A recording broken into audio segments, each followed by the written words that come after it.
मलिक मोहम्मद जायसी के पद्मावत के मुताबिक रानी पद्मिनी चित्तौड़गढ़ के रावल रतन सिंह की पत्नी थी।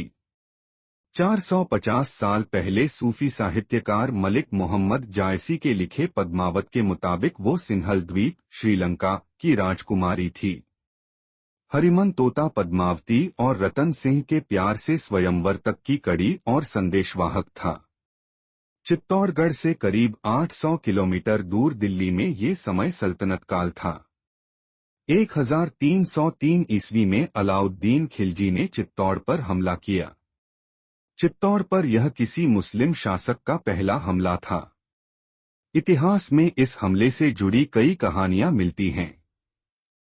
पद्मावत के अनुसार चित्तौड़ से निष्कासित राघव पंडित ने अलाउद्दीन के सामने पद्मिनी की खूबसूरती का इतना बखान किया था कि उसने पद्मावती को पाने के लिए चित्तौड़ पर चढ़ाई कर दी। महीनों चित्तौड़ किले का घेरा डाले वह पड़ा रहा, लेकिन कोई नतीजा निकलता न देख उसने छल कपट की नीति अपनाई।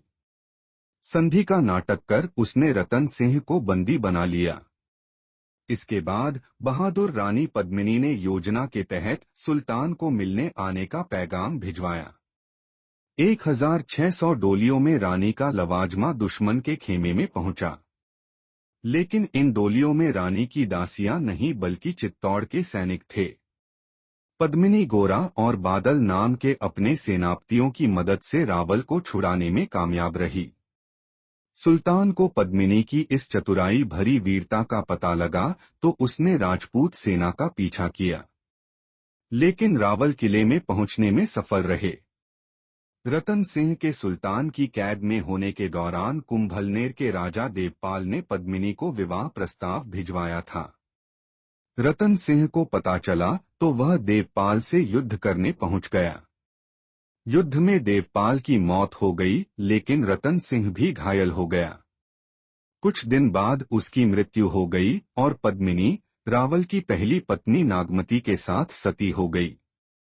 इसी समय अलाउद्दीन भी चित्तौड़ में घुस चुका था, लेकिन पद्मिनी को पाने की उसकी इच्छा अधूरी ही रह गई।